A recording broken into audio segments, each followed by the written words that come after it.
एक ऐसे सपने की कहानी जो एक बहती हुई नदी की फुसफुसाहट से जुड़ा है। कहानी का नाम है जिस दिन नदी बोली। और ये कहानी है एक छोटी सी लड़की की जिसके पास एक बड़ा सपना था और एक बहुत ही कह सकते हैं अनोखा दोस्त। हमारी कहानी की शुरुआत होती है एक आंसू से। जी हाँ, जाह्नवी की आंखों से निकला एक बड़ा चमकीला आंसू जो सीधा उसकी नाक पर आ गिरा। वो बहुत बहुत उदास थी, इतनी कि उसका दिल एकदम भारी हो गया था। पर आखिर ऐसी क्या बात थी जो उसे इतना दुखी कर गई? देखिए, जाह्नवी रहती थी भारत के एक बहुत ही खूबसूरत समंदर किनारे बसे गांव में। और उसका ना बस एक ही सपना था। कोई बड़े महल या ढेर सारे खजाने का नहीं। नहीं, उसका सपना बहुत छोटा और प्यारा था। वो बस स्कूल जाना चाहती थी। वो जानना चाहती थी कि किताबों में, अक्षरों में कौन सी दुनिया छुपी है। लेकिन उस दिन नदी के किनारे अकेले बैठे हुए उसे अपना यही सपना पता है कैसा लग रहा था? एकदम नामुमकिन, बहुत से बहुत दूर, जैसे कोई धुंधला सा ख्वाब हो। पर ऐसा क्यों? आखिर इतनी प्यारी सी ख्वाहिश उसे नामुमकिन क्यों लग रही थी?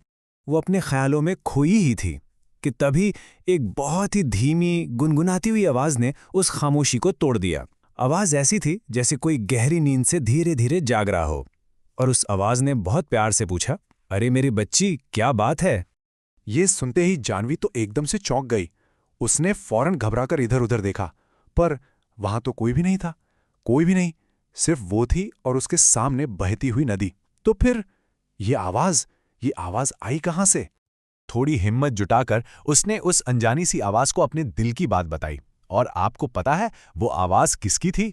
वो किसी इंसान की नहीं, बल्कि खुद नदी की थी। जी हाँ, नदी बोल रही थी। और जाह्नवी ने नदी को बताया, वो मुझे स्कूल नहीं जाने देंगे। असल में होता यह था कि उसके घर वाले कहते, अरे तुम तो अभी बहुत छोटी हो बेटा। जब वो 5 साल की थी तब भी यही सुना। फिर कहा गया चलो शायद अगले साल, पर वो अगला साल आता ही नहीं था। अब वो लगभग 10 साल की हो गई थी, अपने छोटे भाइयों की देखभाल करते करते। और जवाब आज भी वही था, अगले साल। वो अगला साल जो कभी नहीं आता। उसने नदी को अपनी एक और बात बताई। उसने कहा, अब तो मुझे स्कूल जाने से भी डर लगने लगा है। मैं बाकी बच्चों से इतनी बड़ी जो हो गई हूं, सब क्या सोचेंगे? लेकिन उस डर से कहीं ज्यादा बड़ी थी उसके मन की इच्छा। वो कहती, लेकिन मैं जाना चाहती हूं, मैं बस पढ़ना सीखना चाहती हूं। और आप जानते हैं, बात सिर्फ पढ़ना लिखना सीखने की नहीं थी। उसके अंदर ना सवालों का एक पूरा समंदर था। वो जानना चाहती थी कि पीले फूलों पर बैठने वाली मकड़ियां पीली क्यों हो जाती हैं? ये जो लंबे लंबे बांस के पेड़ हैं, ये हमेशा ऐसे झुके हुए क्यों रहते हैं? और ये चांद, ये रोज रात को पहाड़ों के पीछे से ही क्यों निकलता है? मतलब उसके छोटे से दिमाग में न जाने कितने ही क्यों और कैसे थे, जिनके जवाब वो ढूंढ रही थी। जाह्नवी के इतने सारे सवाल सुनकर नदी भी जैसे मुस्कुरा दी। नदी ने बड़े प्यार से उसे टोकते हुए कहा, अरे रुको रुको तो जरा, तुमने तो मेरी सांस ही फुला दी एक साथ इतने सारे सवाल। नदी समझ चुकी थी कि ये कोई आम लड़की नहीं है, इसके अंदर ज्ञान की कितनी प्यास है। उस दिन नदी से बात करके जाह्नवी के अंदर जैसे एक नई हिम्मत आ गई। उसे समझ आ गया कि सपने देखने से या सिर्फ इंतजार करने से पूरे नहीं होते, उनके लिए कुछ करना पड़ता है। तो बस अगले दिन उसने एक फैसला किया, एक बहुत बहुत बड़ा फैसला। वो भागी, इतनी तेज भागी कि जब वो अपने गांव के स्कूल पहुंची तो हाँप रही थी, उसकी सांसें फूली हुई थीं, दिल जोर जोर से धड़क रहा था। पर आज उसके कदमों में डर नहीं, एक नई तरह की मजबूती थी। उसने हिम्मत करके क्लास के दरवाजे से अंदर झांका और फिर धीरे से अंदर आ गई। किसी को पता न चले इसलिए वो चुपचाप खिसकते खिसकते क्लास की सबसे आखिरी बेंच पर जाकर बच्चों के साथ ऐसे बैठ गई जैसे वो रोज वहीं बैठती हो। लेकिन टीचर की नजर उस पर पड़ ही गई। पर उन्होंने उसे डांटा नहीं, बिल्कुल नहीं, बल्कि उन्होंने मुस्कुराकर बहुत ही प्यार से पूछा, नन्ही बच्ची, तुम कौन हो और कहां से आ गई? और जब जाह्नवी ने उन्हें सब कुछ बताया तो टीचर का दिल पिघल गया। उन्होंने जाह्नवी से एक वादा किया।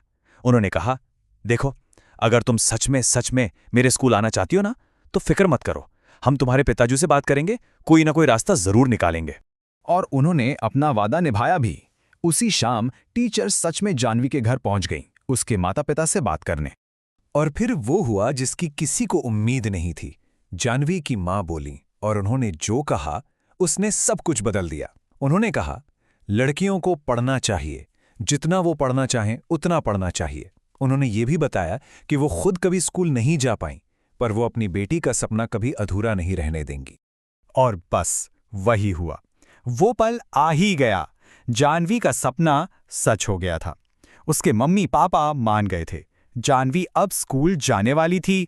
उस दिन खुशी के मारे जानवी ने अपनी माँ से एक और वादा किया। उसने कहा, माँ पता है, जब मैं बड़ी हो जाऊंगी ना तो मैं एक टीचर बनूंगी और मैं अपने गांव की हर एक लड़की को अपने स्कूल में पढ़ने के लिए बुलाऊंगी। अब उसका सपना सिर्फ उसका नहीं रहा था।